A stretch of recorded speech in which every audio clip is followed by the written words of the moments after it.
Today on Dr. Phil. The story that made national headlines. Their live-in nanny refuses to leave. The media dubbed Diane the squatter nanny. For the first time on television. She said you just laid around and did nothing. That's a bald-faced lie. Mother and nanny face off. You yelled at me and told me I was a dog. Did you try to drive her out? No, I didn't. I mean, did you blast her with music? That either happened or it didn't. A Dr. Phil exclusive. Have you ever been evaluated? Do you have any mental issues? You are a vicious, malicious person. Plus, my sister has sued my family approximately 10 times. She has done horrific things. the nanny's family speaks out. You tried your best to break me, and I am still standing. It's time for you to stop.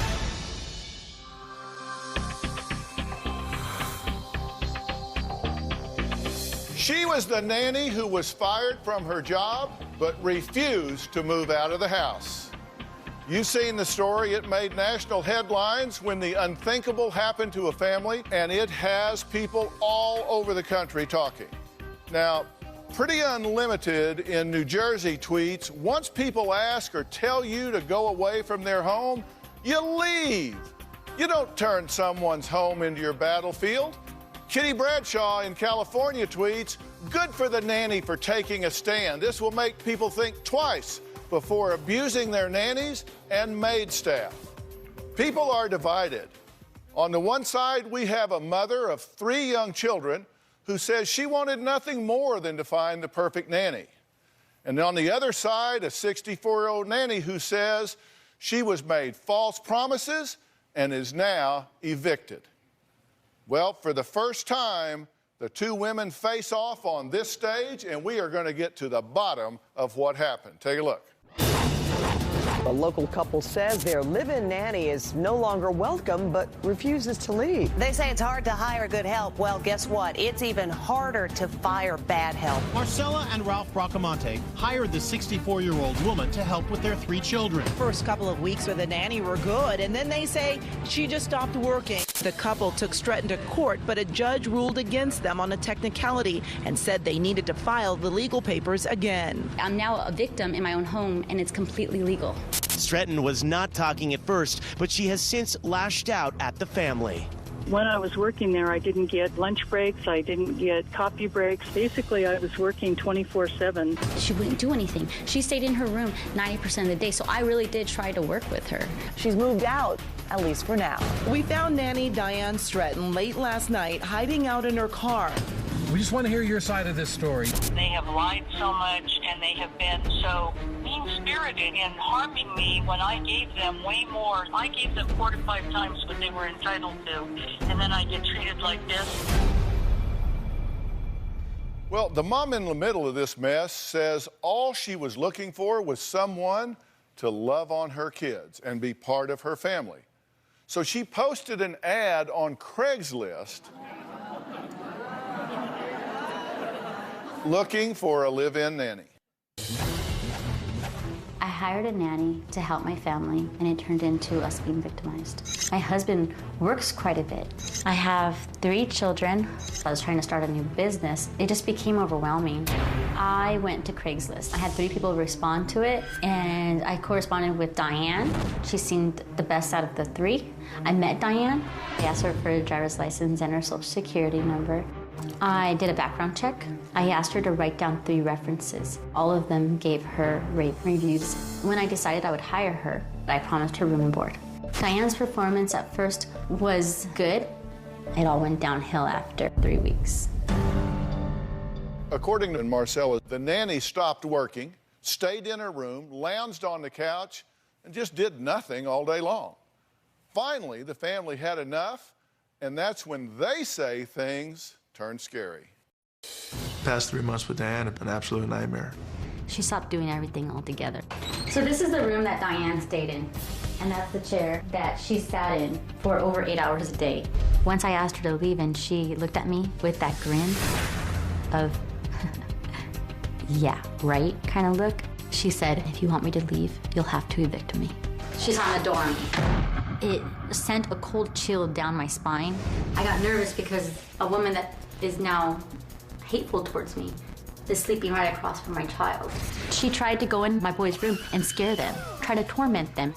I learned that she ended up grabbing my son, throwing him to the ground, and he hurt himself. It just still makes me sick to my stomach. Diane held us hostage in our home. I was scared and angry. This woman is a bully in every way, shape, or form.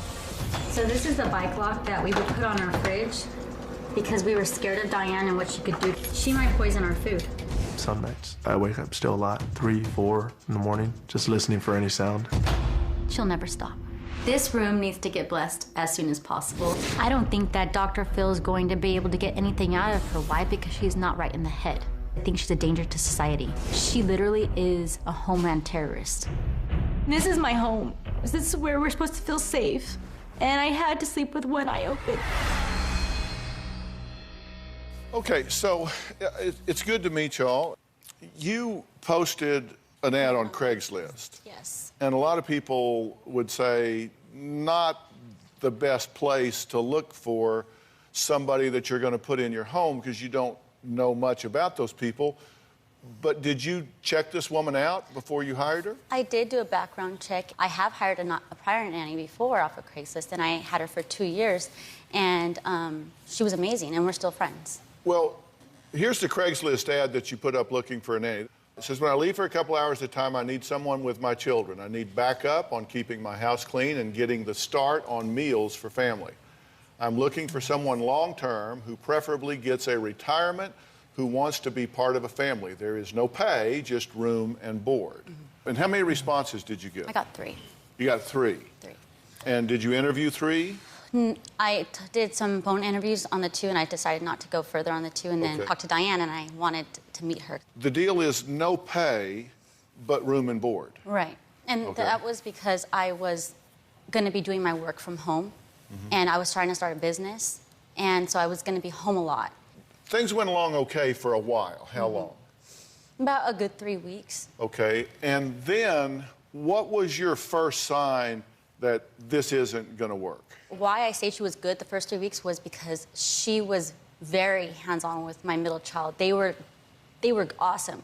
But besides that, she didn't do anything as far as help me cook, help me clean. And I was just kind of letting it go because she was good with my kid. I didn't want to take someone away from my kid so soon. I was trying to talk to her, give her chances.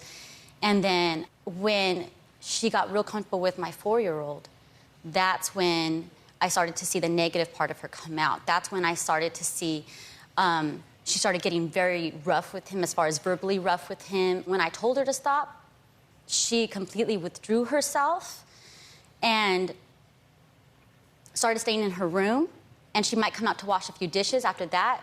After a couple weeks after that, she stopped washing dishes altogether.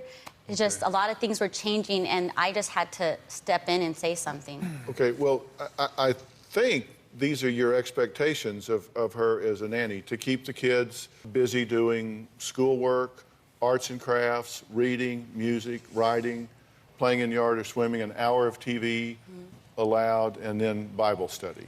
Those were kind of the things that you valued. That was the last list I gave her. There was another list, and I didn't keep it, I'm sorry. I had given her a list of duties as far as helping me cook, prepare meals, which was on the ad, the Craigslist ad. Help me prepare meals, help me clean. These were things to help to keep the kids busy. But she wasn't doing any of it. So she wasn't doing what you listed in the ad, and we saw the ad earlier when you said help you get meals started and... Yeah, she was never there to help me prepare the meals, but she was there to eat all the meals. Okay, so did you give her exact hours of what you expected as a nanny? I didn't give her exact hours because the hours always changed. I thought this was a very casual agreement. I didn't think it was going to get litigious in any way. It's not working out. And you asked her to move out. Yes. And what happened? I asked Diane to sign a last chance letter, and that was giving her either a shape up or 30 days. And she said she wouldn't sign it because it was illegal and slammed the door in my face. So then I went and I wrote, okay, well, you have 30 days to leave, and if you stay after 30 days, you'll have to pay rent. And she didn't want to sign that either. And then I said, then you need to leave for insubordination. You're out now. You get out now. And she says, I don't need to leave. You can't make me leave. You'll have to evict me. Here's the letter. You said, I have been very disappointed in your services. You act like you're a visitor in my home. You are not. You are hired help. Here are your duties. Out of your room by 8, Monday through Friday. Help care for all children, making lunch. Help with all duties, cleaning, cooking, trips with kids, and anything else mother asks. I will say it's time to clean the house. I want you to steam clean all floors, clean your room, and clean your bathroom. I will inspect. She didn't want to agree to that. Okay, so then you said, all right, I want you to leave. And she says no. So you went through a series of things to get her to leave. You mistakenly gave a 3-day notice to perform or quit. Yes. And the reason I say mistakenly is that wasn't what you intended, because that gives her a chance to improve, to perform, and you wanted to stop, not mediate at that point. Yes. So then you gave her a 3-day notice to quit. Yes. Okay, and then the police were called because she wouldn't leave and you wanted them to remove her from the premises. Right. Okay. Then you taped a 30-day notice to her door. You said, okay, if I got to give notice, I'm going to... No, it was not 30 days. You did not tape a 30-day notice to her door and put it under her door? No. Well, I did, but I told her this doesn't count anymore. The 3-day notice is now what it is. So you did give her a 30-day notice? That was the first one. And when I found out, I'm just trying to make a list of what you did. The 30 days was, the 30 days, I'm sorry, there's just a lot of information. I'm starting to get a little confused myself here. A little hard to track. Yeah, when I found out that I could actually do a 3-day notice to quit, that's when I said, well, scratch the 30 days. I want you out now. So I'm going to give the 3 days. And that's what happened. Let's take a break. Mom Marcella and Nanny Diane have not talked face-to-face since the nanny was kicked to the curb. Well, Diane is here. We'll find out what she has to say when we come back.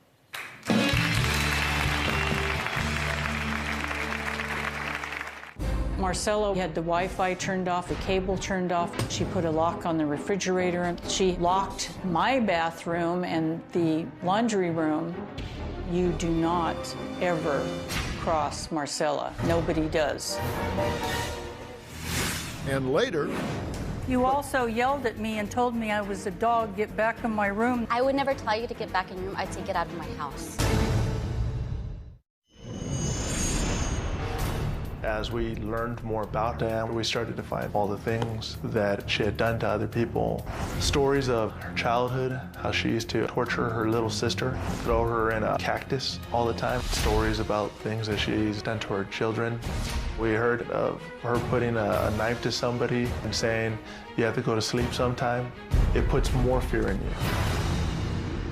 For the first time since Nanny Diane was finally forced to move out of Ralph and Marcella's home, she is here. You might guess she tells a very different story. Diane says she was the one who was harassed and tortured during her employment. It was very, very clear to me that you do not ever cross Marcella. Nobody does. A little more than 3 months after I started working there, Marcella gave me my last chance letter. When I didn't sign it, that's when everything blew up. She had the Wi-Fi turned off, the cable turned off. She put a lock on the refrigerator, and she locked my bathroom and the laundry room. And I come home one night, the house is dark, suddenly all the lights went on. Why won't you leave? The whole thing was extremely unpleasant and an extreme violation of my rights. She wouldn't do anything. Nanny nightmare story. A habitual liar. In the media, Marcella has said that the family was afraid of me, that I would poison them, that I might stab her in the middle of the night. She's afraid that I would burn the house down. I never did any behavior that anyone could construe as being threatening in any manner. First of all, they have a nanny cam. So if any of these things were true, why have they not released any footage showing this behavior? Marcella has a very vivid imagination. She just enjoyed the media attention so much, and her story began to get embellished.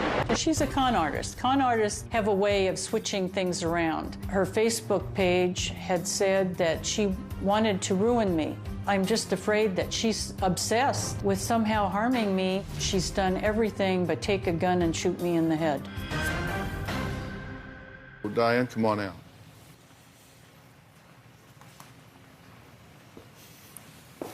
time. Dr. Phill, how are you? Nice to meet you. Let's see, we'll step right there.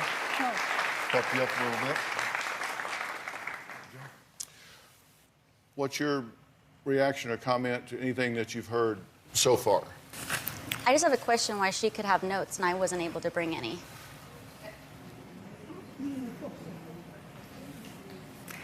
Well, first of all, she said that I was in my room 90% of the day, beginning at 3 weeks. Now, Marcella is an extremely impatient person. When I didn't sign the last chance letter, it wasn't 5 minutes before she was dialing the police officer to have me thrown out on the street. She would not have tolerated any kind of not doing my duties for 10, 12 weeks like she claims. And just a week before the last chance letter was the only other time that she spoke to me regarding my performance. And at that time she said my performance was satisfactory, but she wanted me to do more. She wanted me to do an A+. You were asked to leave, you were fired. Why not just leave? Why did you stay after you knew they didn't want you there?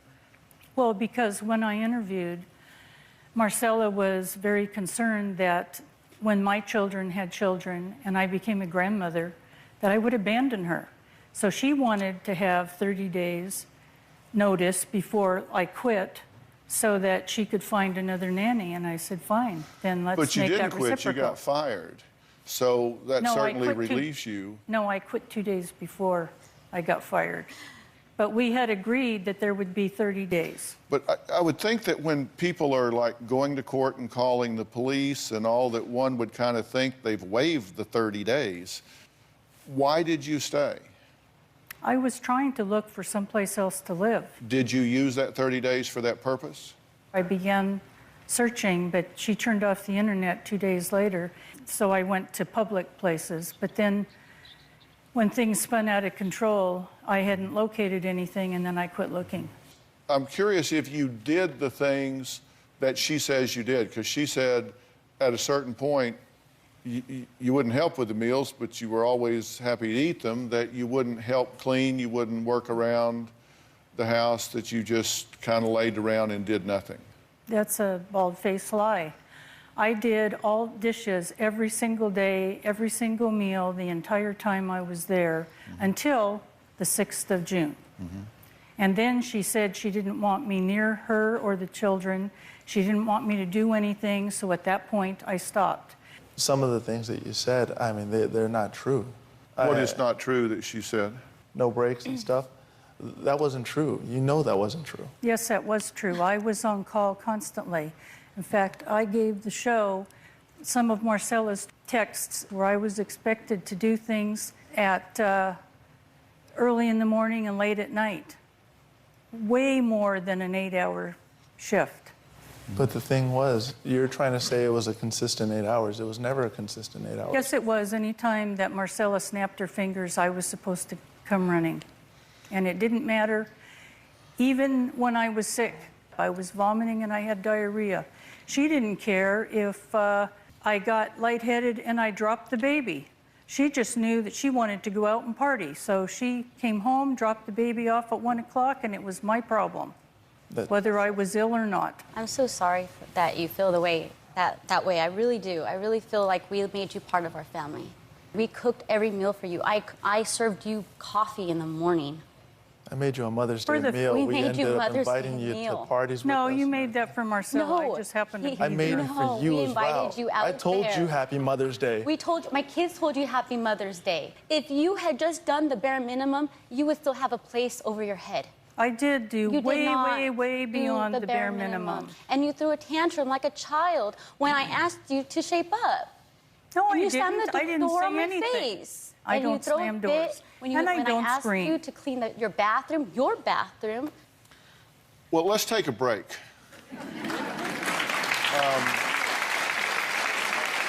we come back, I want to talk about what was in the letter that Diane sent to Marcella that caused Marcella to feel like she was being extorted. Plus, what happened to the nanny after she was thrown out of Ralph and Marcella's house with no money and no place to go. We'll be right back.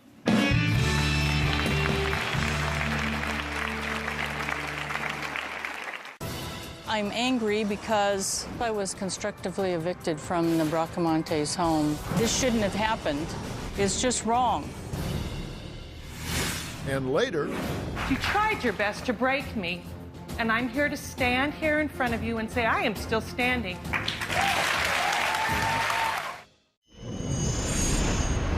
Diane thinks that she's smarter than everybody. I can guarantee you she'll think she's smarter than Dr. Phill. She was living like a princess in my home, and the only one that reigns in my home is me. And I see that in the past she's ran over a lot of people and they just took it, and I'm not gonna let her run over anyone anymore. Marcella was really, really moody. The first 2 weeks I was there, she went into great detail about how she had gotten revenge against every friend that she'd ever had, almost. At that point, I knew there might be a problem. the media dubbed Diane the squatter nanny when she refused to move out of Marcella's house. Diane says, even though Marcella harassed her, removing the soap and toilet paper from her bathroom, she was still willing to take the abuse to avoid living on the streets. Since I was constructively evicted from the Bracamontes home, I've been homeless. This is my home. It's very cramped, and it's hard to carry everything with you. Living out of my car is very frustrating and very challenging. There's no bathroom for at least 8 hours at a stretch at night. You have to shower when there's some church that allows you to shower, and usually that's once or twice a week. I go to a lot of homeless feedings. On average, I get 4 or 5 hours sleep, and that's not restful sleep. Every night when I do this, it's like, I wonder how much longer I'm gonna have to do this because it's just wrong. I'm angry because this shouldn't have happened. Okay, when you say this shouldn't have happened, what do you mean? I mean the whole thing about being homeless. I've been a homeowner my whole life until my sisters evicted me from my own property.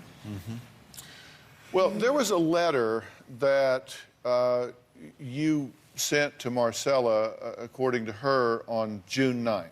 I will voluntarily agree to leave if each and all of the following conditions are met. My Wi-Fi, TV, air conditioning, water must be continuously on. Bathrooms must be stocked with toilet paper and hand soap. Marcella and children must vacate the premises between 8 a.m. and 5 p.m. Between 5 p.m. and 8 a.m., I have full access to room, garage, bathroom, and areas of the house between the front door and the bedroom. Given access to healthy food or given $200 to eat out.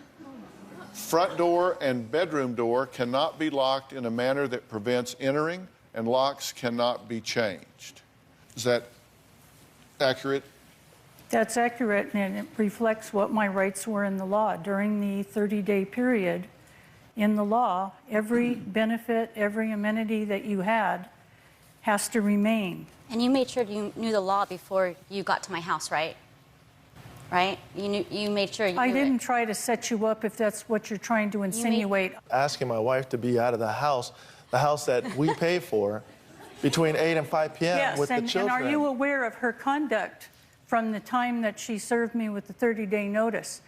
She would put that little speaker thing you have right outside my door. The rest of the family went to the far end of the house, so they didn't hear it. You mean blasting music at you? Yes. Not true. This is a woman who cleaned the house, what, twice in the 90 days, and suddenly she starts vacuuming outside my door. But you know that that's not true, though. I even vacuumed your room for you. I cleaned your bathroom for you because you refused to do it. I was not supposed to be doing that because of the number of hours. Diane, have you got evaluated ever? Stop it. I mean, have you been to the hospital? Have you ever been evaluated? Can you answer that, please? Do you have any mental issues? I would like an answer for that one. You would? Yes. Yes, in the course of my divorce, I've had many, many tests, and they all came out normal. Oh, my goodness. Well, Did you try to drive her out?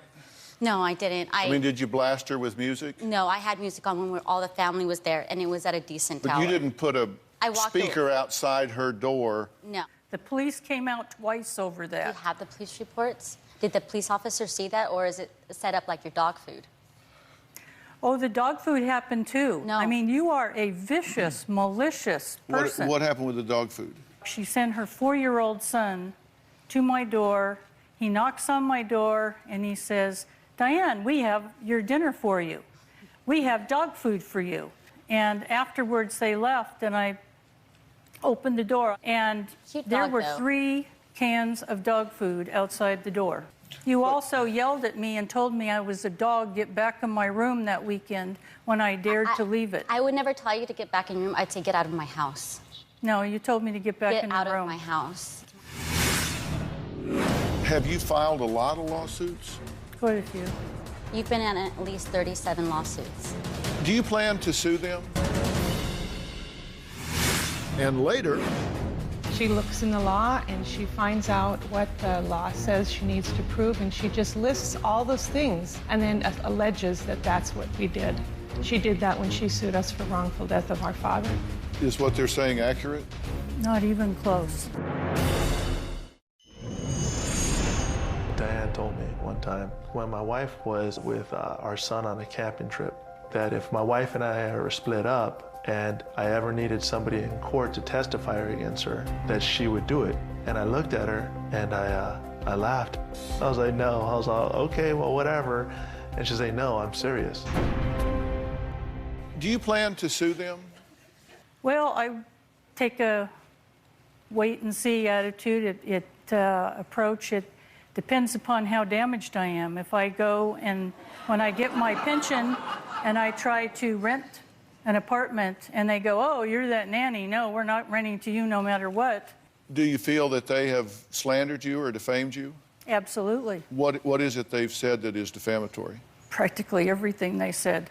When they said that the initial news reports, when they were saying that I was eating their food, she had a lock on the refrigerator, and she also had a nanny cam.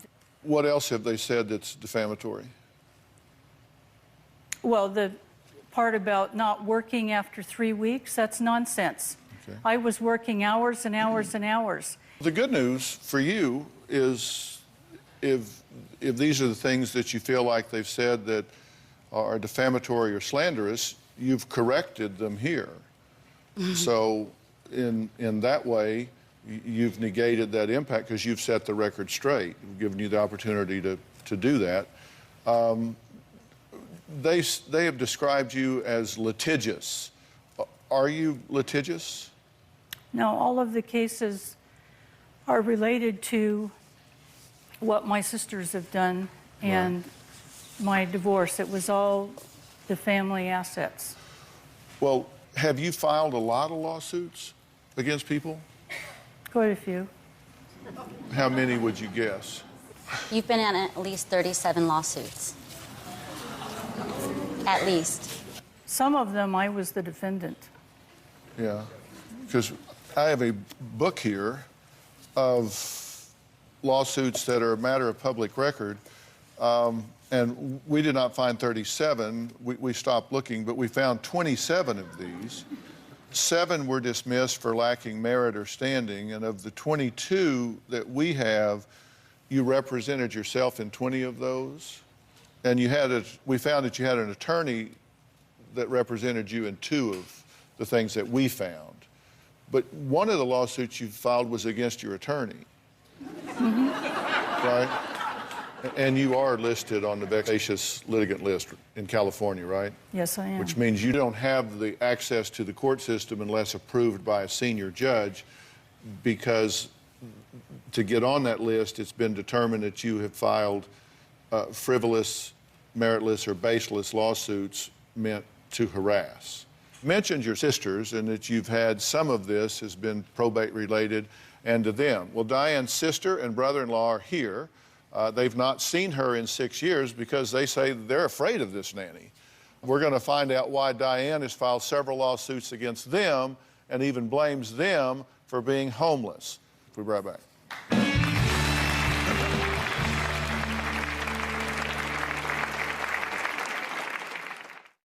My sister Diane has a long history of filing lawsuits. She has sued my family approximately 10 times. For the past 14 years, Diane has held our family hostage. When Diane feels like she's not getting her way, it seems like she just files a lawsuit, and if that fails, she files another lawsuit, and she keeps on time after time after time, draining everyone else's resources.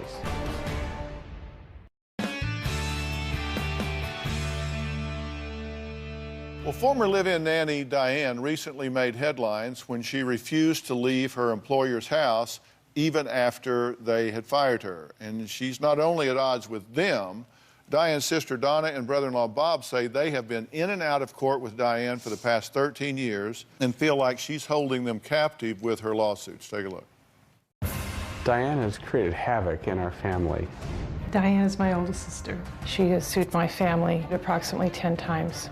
I think lawsuits are hard enough, but when it's your sister doing it, it's incredibly painful. When Diane feels like she's not getting her way, it seems like she just files a lawsuit, and if that fails, she files another lawsuit, and she keeps on time after time after time, draining everyone else's resources. My sister Diane has a long history of filing lawsuits against other people. She has sued doctors, nursing homes, hospitals, family, minor children of the family. She's even sued a judge. As far as I know, she has sued at least 50 times. It seems like she just wants to cause pain and heartache. For the past 14 years, Diane has held our family hostage with our time, our money, our emotions. She has done horrific things. You had real trepidation about coming here today. Why? She doesn't need a reason to sue. She sues, she makes things up. She looks in the law and she finds out what the law says she needs to prove, and she just lists all those things and then alleges that that's what we did. She did that when she sued us for wrongful death of our father. Is what they're saying accurate? Not even close. Tell me what is accurate. I had put everything in the family trust, and their strategy was that they were going to say that the trust was revoked. And they foreclosed on a bogus trustee that was on my main house, my family home. They took every single thing from me. They went into the house and they didn't even do an unlawful detainer. They just took all of my property, all of my photographs, all my jewelry. I would like to say that I'm sorry, but you are lying. That has all been litigated repeatedly litigated, and you lost. Nothing. You did not win.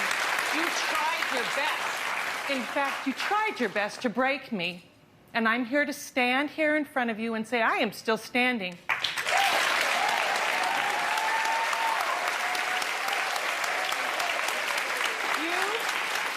You have stolen 13 and a half years of my life, of the time with my family that I can never get back. And I have watched for 27 years you sue other people. It has been horrible to watch your actions.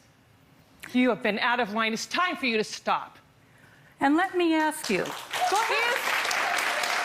if you had not had your plan to steal everything I owned from Absolutely me, not. if you would have followed the family trust, The family I would trust not was have revoked lost. when you caused the divorce.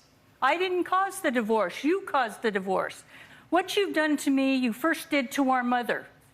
And she Excuse ultimately me? died None of as that a is result true. of your abuse. None of that is true. All of it's true.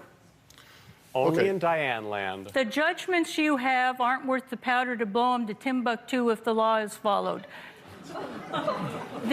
Well, speaking of the law, we have a legal expert here, Chris Chatham, who is a legal consultant to the Dr. Phill Show. He's going to try and sort some of this out. We'll be right back.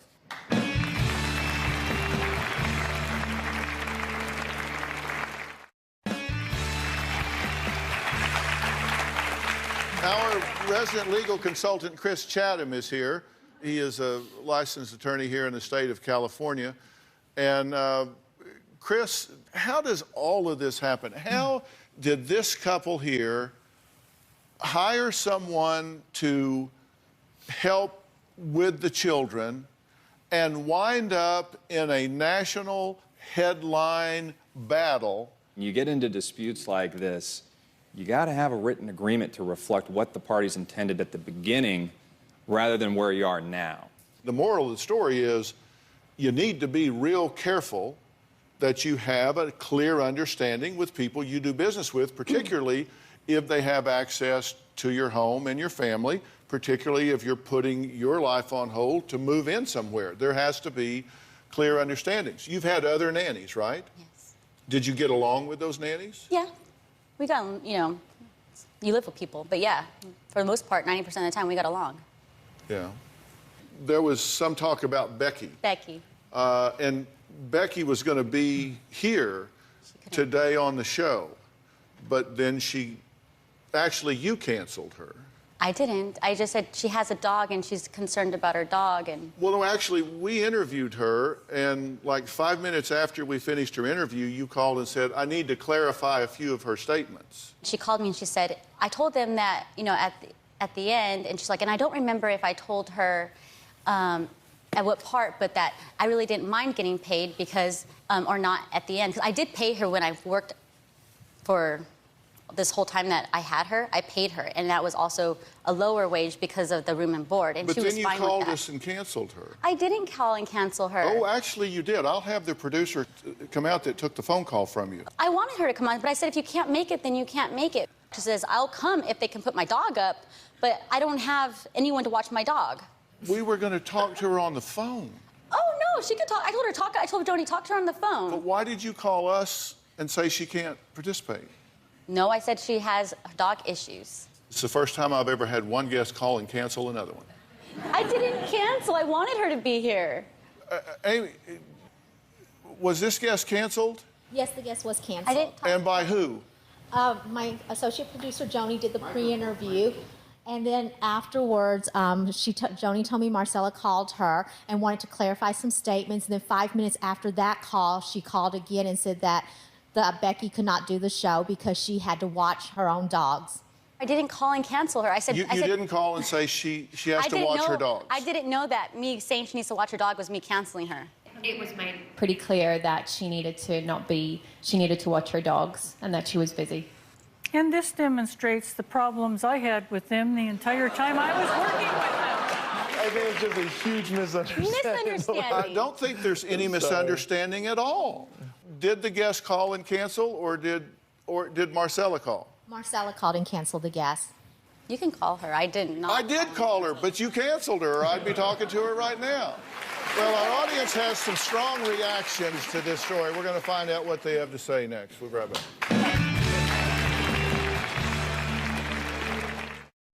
Well, viewers have been watching this live as it's happening. Tina in Cummins says, come on, people. They're both culpable. Mom got a nanny from Craigslist to work for free, and nanny took it and ran with it. Cobra Girl AZ said they were both looking to take advantage of each other. I don't advocate for either, but the nanny knew what she was doing. Richard Cruz on TV says, this is a big wake-up call for anyone looking to have a live-in nanny. You need to use a service to help protect yourself. You know, I've always said, you guys have heard me say this from the first year I was on Oprah, which, my God, was 18 years ago. I said, you gotta be careful who you let in your life. You gotta be careful who you let in your life. You gotta be careful who you let in your life. We all have to be careful. And if you had known this woman had filed 37 lawsuits against people, dozens of them against her family, it might have had an impact on you. Right. If you had known things about her that you didn't know, I don't know, maybe you'd have taken the job anyway, maybe you wouldn't have. But I can tell you this, running to the courthouse every time you have a dispute can shock you, because you never know what those people are going to do either. Guys, we've got to stop. I thank everybody for being here today. More information on drphil.com. Thanks so much. Thank you so much. Good to meet y'all. Thanks so much, Bob. Good to meet you.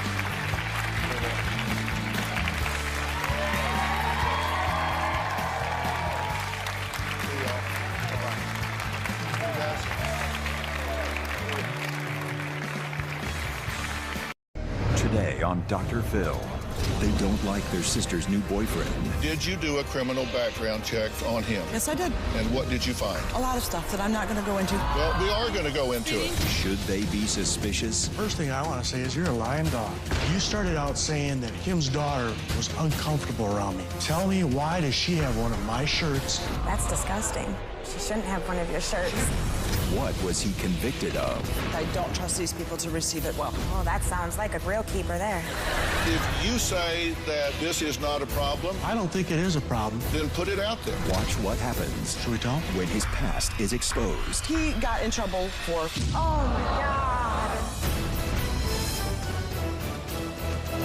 Well, yesterday we met 3 sisters, 2 of them accusing the other of losing weight and losing her mind. They say she got skinny, got rid of her husband, and got involved in a kinky sex group, all at the expense of her innocent 9-year-old daughter. Now, things got very heated and are about to get a lot more intense. Before we continue, let me fill you in on what happened. I have 2 sisters. Kim is the oldest. My middle sister is Lori. I'm the youngest of the bunch. Kim was my idol. She was my best friend.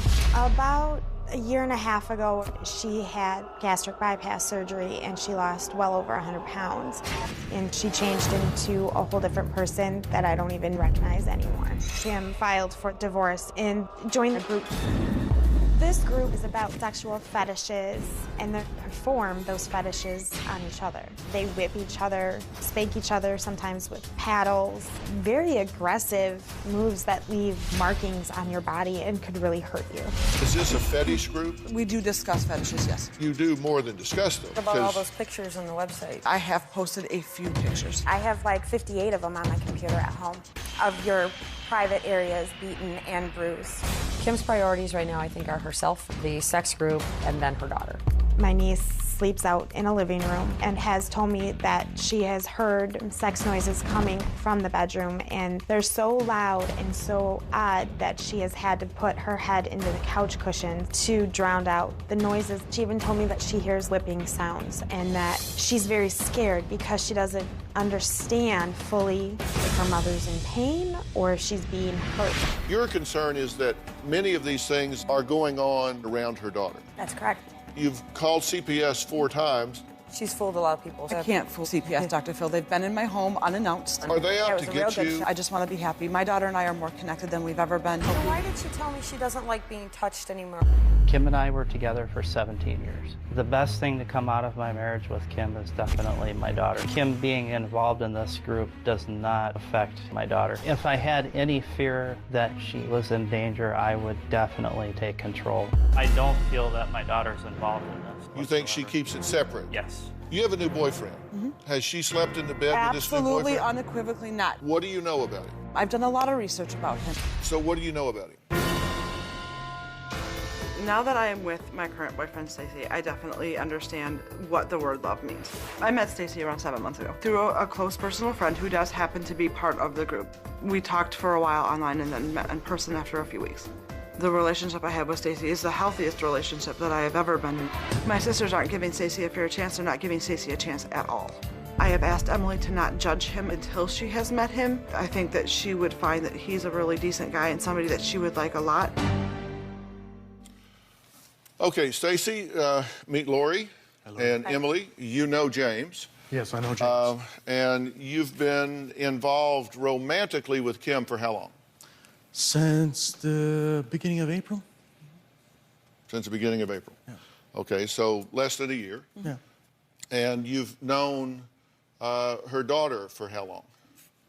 Did you meet her about the same time, shortly thereafter? It was like about a month later. About a month later? Was it almost June? Yeah. Yeah. About June. Yeah, that's a ding, ding, ding, ding for me because I think you got to really get to know somebody and know whether they're going to be in your life or not be in your life, so you don't rotate men in and out of your child's life. He met her sooner than I had planned. Yeah. And that was okay. his second relationship. Anything you want to ask him? He's willing to be here. There's a lot. The first thing I want to say is you're a lying dog. You started out, and I read the text. It's fine. You started out saying that Kim's daughter was uncomfortable around me. Tell me, why does she have one of my shirts and won't let it go? That's disgusting. She shouldn't have one of your shirts. She has one of my shirts to sleep with because she's Mrs. She's wearing her clothing to bed? No, she does not wear it. She has it because she misses me. That's disgusting, in my opinion. So you don't have a little token of your husband's because you miss him? You're not her dad.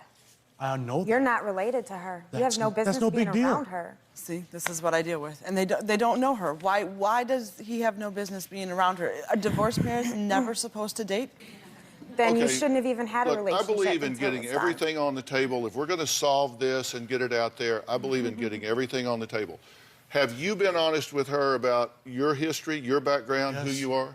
She knows everything about me. And what about that gave you concern? There's a part of somebody's past that's always going to give somebody concern when they're looking up for their daughter. Did he share with you anything that gave you pause? Sure, lots of things, because What? it was so new. What? Lots of things. Okay. My ex-wife. Things with his ex-wife, things... Oh, that marriage went. Yeah, we're dancing around it here. And I'm telling you, we need to get this on the table. Did you do a criminal background check Yes, I on did. him? And what did you find? A lot of stuff that I'm not going to go into. That is his life. Well, but we are going to go into speeding it. tickets. It's public record. Speeding tickets. It is public record. That's fine. And you said if I felt it needed to be put on the table, that you would trust me about that. That depends on what you're referring to. I told some of your staff that the one thing was not, because I don't trust these people to receive it well. Oh, that sounds like a real keeper there. And that is why. That is She's already making a judgment call and doesn't even know what we're talking about. If it's not a big deal and it doesn't make you look bad, then why not share it? Because you blow everything out of proportion. Well, then put me in but the I'm focus. here, and I listen. She is over-involved. She is obsessed. She needs to butt out. Yeah, she does. You need to be honest because it's coming out. You know, these people are going to know the truth. So if you say that this is not a problem, then put it out there. I don't think it is a problem. Kim knew about it a long time ago. Should we tell him? You want to tell me? You want me to? If there was more to it than that, would you want to know it? Absolutely. Stacy, I want to know if you have been honest with her about what happened in 2004 and 2005. Yes. Oh, my God.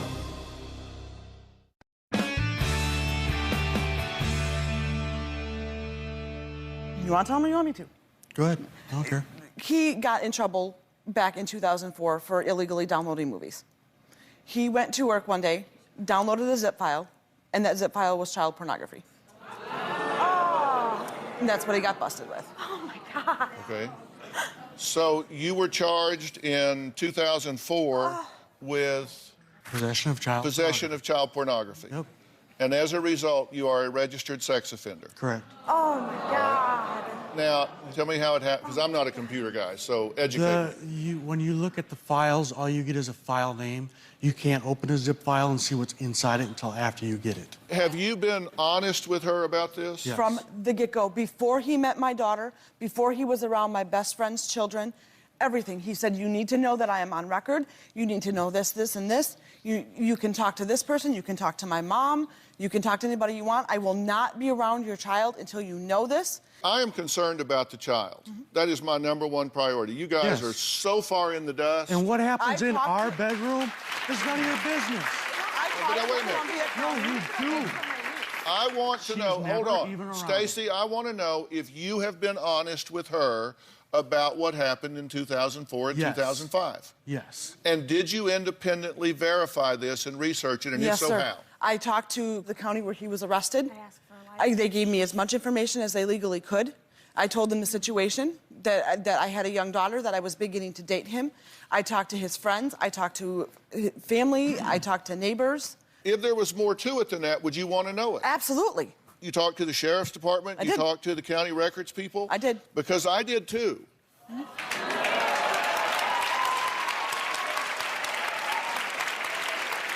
I did too. And you said that this just happened by accident when you were downloading a movie. I was downloading many things at the same time. So you immediately deleted it? As soon as I was doing this while I was at work, letting it run while I was at work, I came home, and that's when all that happened. So what did you do? I was trying to figure out if I had downloaded the wrong thing, started deleting stuff. I'm like, where's all this? When you, some zip files, when you unzip them. How did you get caught? I don't know. I think they had a flag in the zip file or something. I'm not sure. All right, well, let me tell you would you like to know what I've learned? And then you can verify whether this is true or not. Because what I want to say is this happened in 2005. And in the 8 years ensuing since that time, there's been no other arrest, charge, or reoffense, correct? Correct.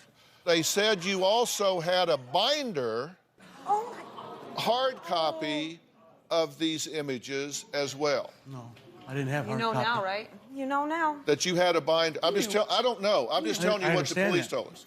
They said that you said that this was a binder that you made a long time ago, and that you went to Newsgroup under the names of so-and-so and so-and-so for child porn photos.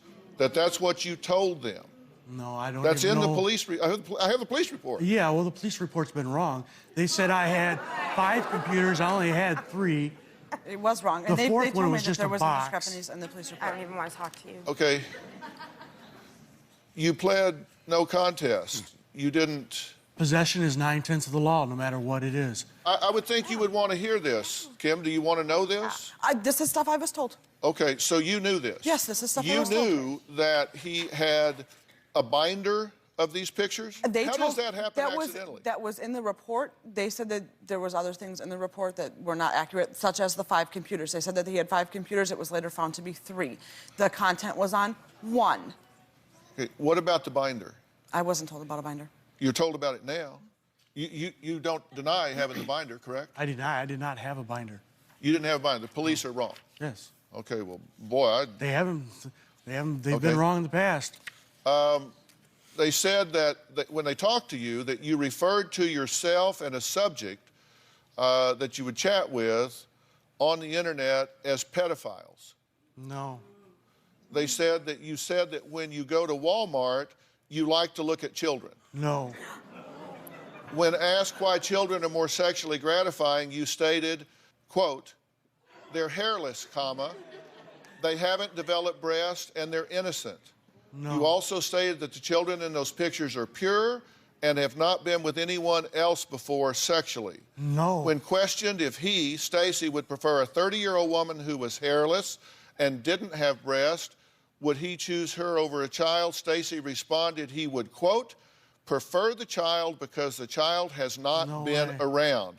See, He when I added, talk to them, I when they- like the innocence of children. He says he goes to Walmart to look at children. Every guy looks at another woman. I just happen to look at little kids. No way. When I was I given never that- said any of those. When I was given that, I talked to the lady who first did his interview, and she said that he... So you got this also? Yes. Yes, I did. And I actually 'Cause I've talked to got her... the- It's the actual police report. I've got the police I didn't see the report actual police report, but when I talked to the lady, she said he became very sassy and very snarky and got tired of the line of questioning and started throwing crap out there like they're hairless. Maybe that's why. And because he got so sick and tired of being questioned about it when it was they simply told a you zip he file. said that? Yeah. They told you he said that? That's a flat out lie. all And of he it. just said that he didn't say that. Correct. They said I got almost They everything were that you quoting read the me. report to her. Right. They quoted the report to me. But I never said any of those things. So you knew this? I knew that they were saying that is what he said, but then I talked to the lady and she said that he got tired of the line of questioning and then became very belligerent and very snarky and very sassy and started just throwing stuff out there. Well, maybe it's because they're hairless that I like them because you guys keep asking me these stupid questions, so maybe I'll give you a reason. Is that what you did? That was Was it not you his, just being- those were not his I first copped answers. an attitude, yes. Those were not his first answers. And then when I was on paper, I copped an attitude with several of the agents. So you did say it, but you were being smart aleck. I don't remember exactly what I said, but You said no, the I hairless don't. comment because you told me that one. You what? He told me about the hairless comment, that after he was asked 50 times, that one of the first things he said was, maybe it's because they're hairless. Maybe that's why I like them. Is that what you want to hear? Well, he just denied to me saying it. No, not that one. He didn't. Yeah, He just Yes. said he just said that he said Yeah, that he saying, made those comments. I He like- didn't. But the Walmart and the looking at children and things like that. That's just not something you should even be sarcastic about. Absolutely No, but none of You were us have been sitting questioned in for a room 25 hours. for either. 5 hours listening to people ask the I same have. question over and over and over. I'm gonna You say get an one thing. attitude, especially when Keep you him away answered from it my 10 child. times. Okay, so He was but with you, my you have a child the guilt. other So day. you found guilty, I pled no contest. and that's guilty. You found no Yes. contest, and also for possession of THC. Yeah. So 2 felonies. At the time, yeah, that was a felony. So you are a registered sex offender now. Correct.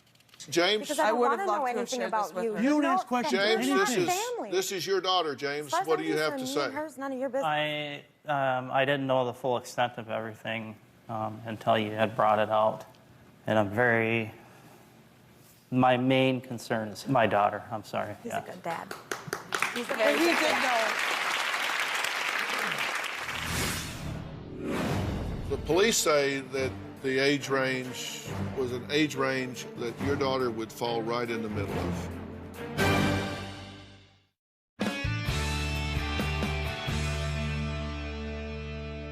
I didn't know the extent of everything that you were talking about. Listen, and understand, I did not see the 7,000 images. I don't know if there were 5 hard drives, 3 hard drives, 2 hard drives, 1. 1 zip file. 1 zip file, 10 zip file. I don't know. All I know is what is in the public record. And when we contacted the DA's office there and got information, this is what they sent us.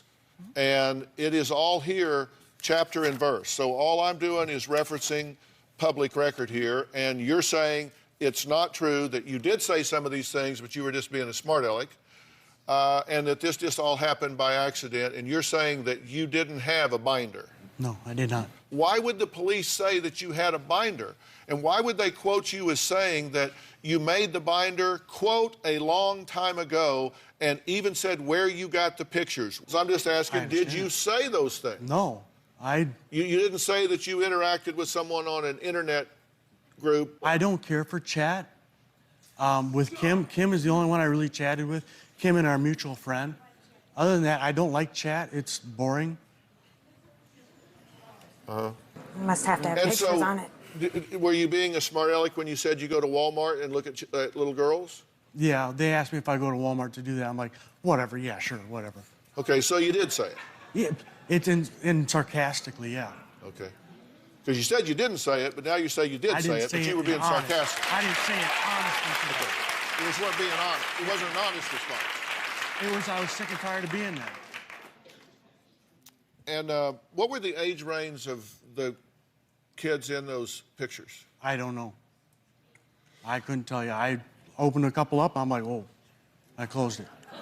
Yeah, well, the police say that the age range was an age range of girls, primarily, that your daughter would fall right in the middle of. I know that, but he never saw the pictures. He opened them up, realized that the zip file was bad, and tried to delete them. And that is one thing that they said, that they told me, was that that they could tell that he immediately went to trying to delete the stuff. Yeah, They had a hard time finding it because he was trying to delete them off. There was no extensive cropping or editing or viewing or anything. It was the one huge file that they found, one huge file, and that it went straight to trying to be deleted, and that he had hundreds of other files that had been illegally downloaded that day, and none of them were anything to do with that. They were all movies, all music, all everything else. It was the one file. There are 2 things that really bother me about this besides what's in the police report. Okay. One, that you seem to be unabashedly defending him. I'm not defending him. I'm letting him do that himself. Rather than saying, if there's more to this, I do want to know it so I can make an informed decision. That bothers me. I did tell you And number that. 2, that the first thing that you talked about when you came out here was the fact that this little girl was going to bed with your shirt. Okay, can I explain the shirt? She also has one of my shirts. I do too. I will not explain 9. this. I will explain the shirt. She's not 9. The shirt thing. I'm sorry, that's creepy. The reason. Her daughter actually took the shirt. Right. The reason the shirt came out is because it has come up and it has been looked at that way. We lived an hour apart. On one occasion, people think that he was up all the time. I would go 2 or 3 weeks without getting to see him. So he left a shirt for me. On one occasion, he came and left another shirt. My daughter found it and sleeps with it alongside of her. It's actually on one of her teddy bears. It is not on her, nothing. If you ask her about it, she says it helps her think about him when she misses him. That is it. Oh. Do you know, I'm just asking you this as a factual question.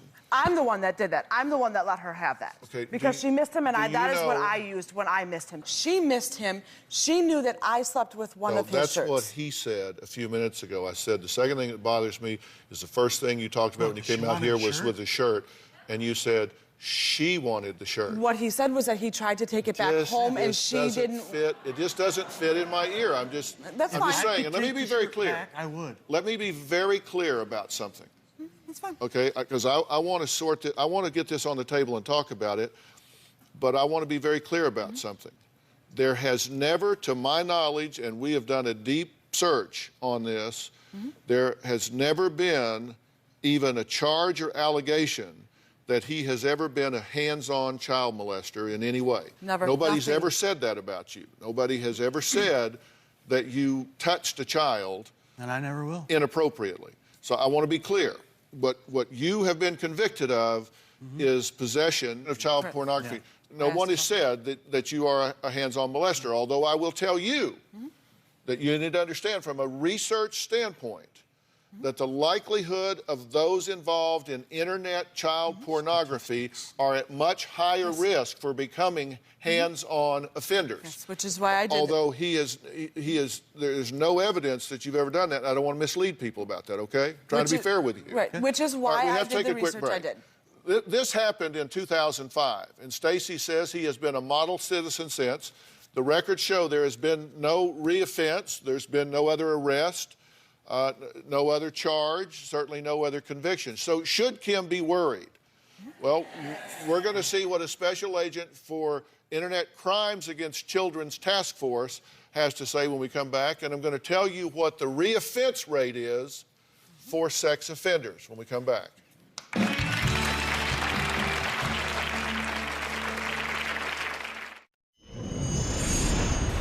Stacy does not currently live with me right now. In the next few days, we are moving in together into a 4-bedroom house. It's me and him and my other friend and our 2 daughters. My daughter loves Stacy. She misses him when she doesn't get to see him. My daughter and I both have one of Stacy's shirts to snuggle with. It just reminds her of him when he's not there.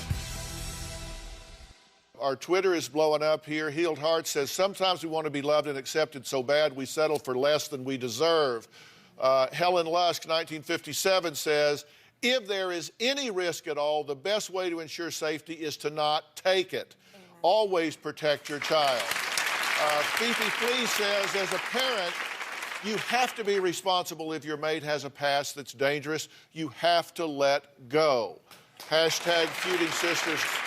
Hashtag Dr. Phill. All right, I'm going to add somebody else to this conversation in just a second, but first I want to ask you, what is your reaction to all of this?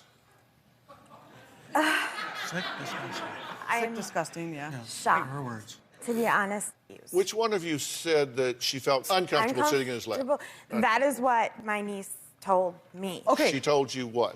That she was uncomfortable hugging Stacy and having to be next to him all the time.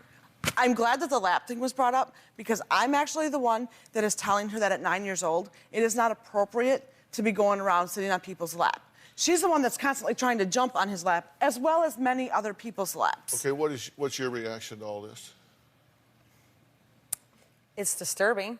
I'm more concerned now than I ever was. The thing of it is I understand the issues with you, and you, okay? I'm out of that. My concern is what she has said to me, not around her, that mirrors what Emily has said. And I want to know why my niece is saying that. She has told many people about the noises coming from our bedroom. I can tell you on one occasion, We had the girls set up. Why does she say she doesn't like to be touched anymore, Kim? She doesn't like to be touched. She hates it when I brush her hair. She hates it when I do anything. She hates me helping her get dressed. But yes, she won't. That's not. Her hair is brushed all the time. You guys don't know the routine. The last she's time in I now. had her, it took me a half hour to comb her hair. But I can't even answer a question. But the stuff that she's told me has only been weeks ago.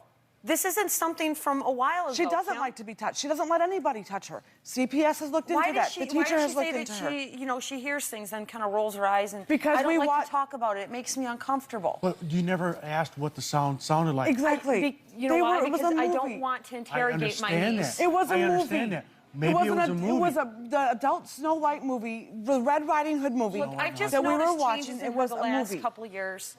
Dr. Phill, I would take a lie detector test to signs that you attest put up there, that there has she never has a lot of been them, and any that's of my group concerning to me. activity in my home, and that there is no way that my daughter could have heard us be intimate.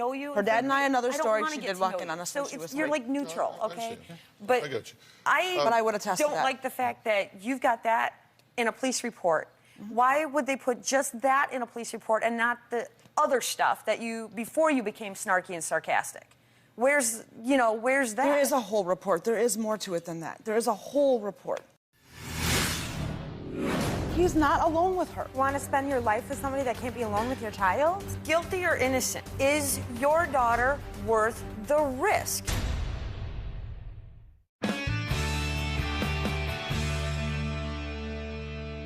Well, let's try to sort this out some more. Special Agent and Supervisor for the Wyoming Internet Crimes Against Children Task Force, Robert Lazenby, has been working with the FBI on investigations into people processing and sharing child pornography. He says in his 11 years of working on crimes like these, he has only seen one circumstance when someone genuinely, accidentally downloaded child pornography, only one time in 11 years. What can you add to our conversation here? Well, I have so many concerns with this case that I don't even know where to begin. One of those being he claimed that the interview was 5 hours and he basically, gave in to the interviewers. In reality, the interview in which he claimed a sexual interest in children lasted about 10 minutes. And it was the second interview. The previous interview lasted about the same amount of time. So during the search of his house, he admitted a sexual interest in children. He admitted to owning the binder that contained child pornography. He's in a situation where he is not going to agree to everything that he's already admitted to because of the venue where he's at, in front of her, in front of the child's father. He's told me everything. He has a sexual interest, or has admitted to having a sexual interest in children in the 7 to 8 year old age grade. And my understanding is the daughter of Kim is 9 years old. That's a grave concern. Grave concern. And if there was something that you would say to this mother, what would you say to Kim? Because what she's saying is, he's told me all of this, he's put it all in context, I get it, and I've vetted it, and I'm comfortable. I wouldn't say that I'm comfortable. I have been in contact with CPS, and we already have an arrangement made where they know where she is at all times, where he is at all times. That's all been set up. I've agreed to that with CPS. I know that there are possibilities out there. I only know what he's come forth and told me. I only know that he's here on the show. Is your daughter worth the risk? I know that he's here on the show knowing that this would come out for me because he cares about us enough to be here. We knew that all this was going to come out, and he is still here. But what you should be concerned about is what he told us about it was what you said he told you about it, which was, I was downloading movies. I asked you what happened. You said there was a time we was downloading movies, there was a big misunderstanding, and that's all over with. There's not a problem. That's and just I know simply because I've not done what the record reflects. You're saying you've looked into it. That's what he is telling you. I've seen most of that. But then you know that's not what the record reflects. Guilty or innocent? Is your daughter worth the risk? I am protecting my daughter. You haven't had CPS involved in arrangements. It was already done that way. He's not alone with her. And you want to spend your life with somebody that can't be alone with your child? Robert, here's what I look at from a forensic standpoint here. We know what the police report says. We know that we have a felony conviction for possession of child pornography. We know that the interview acknowledges on this man's part an interest in a sexual attraction to children. I look at certain behaviors on the part of the child and certain characteristics of the child in terms of showing symptoms that would be common to there being a violation of boundaries. That, to me, looks like a risk factor. Except for I couldn't get you the report. I look at this, and it appears to me to be a high-risk situation that would be worthy of a high degree of vigilance and protection. Am I overreacting here? You're not overreacting at all. Everything in this case indicates that that child is at a higher risk, a much higher risk than the average child. I do just wish that you guys would acknowledge the steps that I have taken. Part of that is also that I have always told my daughter that if she can't talk to me, that I want her to tell anybody, a teacher, somebody. No. Okay, listen to me. Listen to me. Please, let me respond to what you said. I do acknowledge the steps that you've taken. There are some that I think you need to take, and I'm going to tell you what those are right after we take a break. Robert, I'm not going to keep you further. You have added immensely to this discussion. Thank you so much for your time. Emily says if things don't change with Kim, she's going to try and get custody of her niece. We're going to talk about whether that is necessary or even possible when we come back.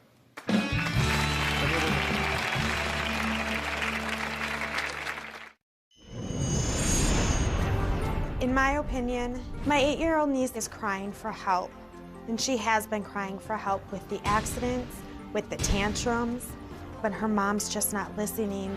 If things continue, I absolutely would take custody of that little girl until Kim gets out of the group and puts her child first to make sure that she is safe.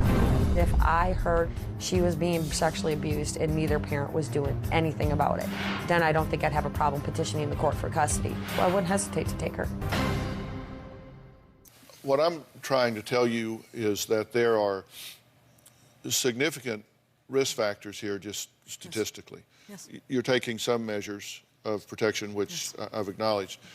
And I want to be very clear about that, but I also want to tell you that as a responsible parent, you can't ignore that this would be a higher risk situation than would be normal. Absolutely It would be not. like living on a busy street. You have to acknowledge that there is a risk factor of living on a busy street. And you put a fence up and you do everything you can to make sure that they don't run out the street, and that's when you have someone that has the criminal history, disputed as it is, the criminal history here that tells you that you have a higher risk situation, and you have to acknowledge that.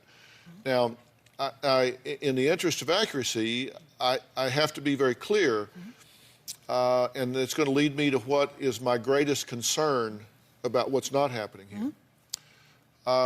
If you go through and list all of the offenses that occur that cause people to go to prison, and you spent how long? A year and... Technically, I was sentenced to 18 months. Okay, but I only had to serve 4. You spent less than that, yeah. Yeah.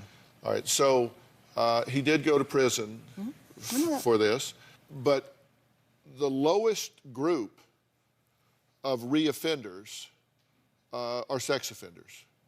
Everybody thinks, do these people, can they never get better? That's a common misperception. Crimes like assault and burglary and things of that nature have a much higher reoffense rate than do sex offenders. However, that is when they have participated in an evidence-based, community-centered treatment program beginning in prison and continuing after prison. Because these folks can change the way they think and react and get better. I can find no evidence of any intensive and ongoing intervention on your part. I did go through a class. Okay, well, there's a lot that can be done in support of maintaining, staying out of places that you don't want to go. And he has been asked by me, as well as public officials, that at any given moment, if they would ask him to take whatever their tests are, would he be willing to do it at any given time? And he has said yes at any time. They said, can we walk in your home? Can we look at your computers at any time if you're going to live with her? He said, yep, walk in anytime you want, day, night, 1 o'clock in the morning, take him whenever you want. I can tell you, if this was my child and this person was going to be within a country mile of that child, that would be going on. That would be an admission. It was years ago. That would be a happened. price Would of you be admission. willing to do something like that with me? That's fine. I'll go through another class. That would be. It's not a class. It's an ongoing program of support. And, yes, and seminars and education. Accountability and different things like went that. through And I'm not saying that would fix the problem for me, but anything I'm saying and everything that I have asked of him, at a minimum, that should be being done, because that low reoffense rate is on the heels of the kind of intervention I'm talking about that is not happening here.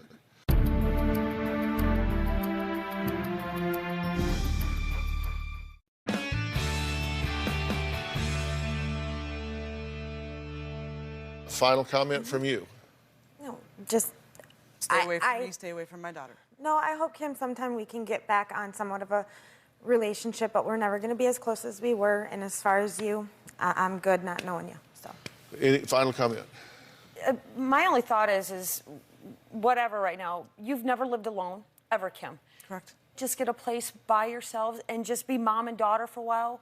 I'm not saying get rid of your relationship.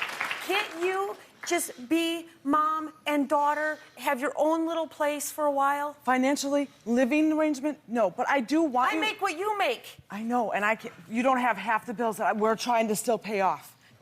I just want a good resolution to all this, and I just want to do what's best for her. That's the only thing I can say. Well, listen, I have great respect for CPS. I have great respect for law enforcement. I'm a law and order guy, and every cop in America knows it.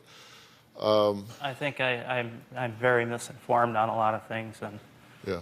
So I will say this: there is very specialized help for you as a parent, and for you if you're willing to do some things. And our resource department, you know, this is what we do. In the first 11 years of this show, we've provided over $20 million in That's why I'm here. resources after the fact. We take this seriously once the camera's off. And I offer that help and resource. Of course, I've been in and out of counseling, y'all. and I would definitely not be opposed to going through more. And there's very specialized help here that can take place, and I'll make that offer to the both of you. And I'll take it if it'll make things at ease for you guys and whoever else, James, to make you feel at ease. I'll do it. I'll go through 100 of them. I don't care. Yeah. And I respect you both for doing that. And would you be willing to begin that process by taking a very well-crafted polygraph about relevant issues? Sure. Not here, but I'll arrange it for you so she knows. As long as I don't have to pay for it, because I know they're expensive. No, yes, they are expensive, and I'm more than happy to do that if it helps. If it helps to protect this child and to know where. Will you then open up your mind to the fact that this might be something that all I ever wanted in life is something that you have, and maybe open up your mind to the fact that not everybody and not everything is initially what you see, and maybe then we can go forward. But this is somebody that is in my life right now. It doesn't need to be a and I'm package part deal, of it. Kim. I just want some. No, it doesn't. It is a But package what deal. she's saying is, will you, if they participate in the evaluations and intervention that I'm talking about, you will be open-minded about those results. When Kim and I can work on each other and have a communication between us. But what does that have, that's what I'm saying. What does that have anything to do with one thing or the other? You and I It's need to always get on the when same or page, if or Kim. but. We need to get on the same page and on a communication. But I'm saying you have to have a place to start, and I am going to create that watershed event so there is a place to start. Would love that. All right, great. Thank you. Okay. I want to thank all of my guests today. For more information about today's show, log on to drphill.com. So long, everyone.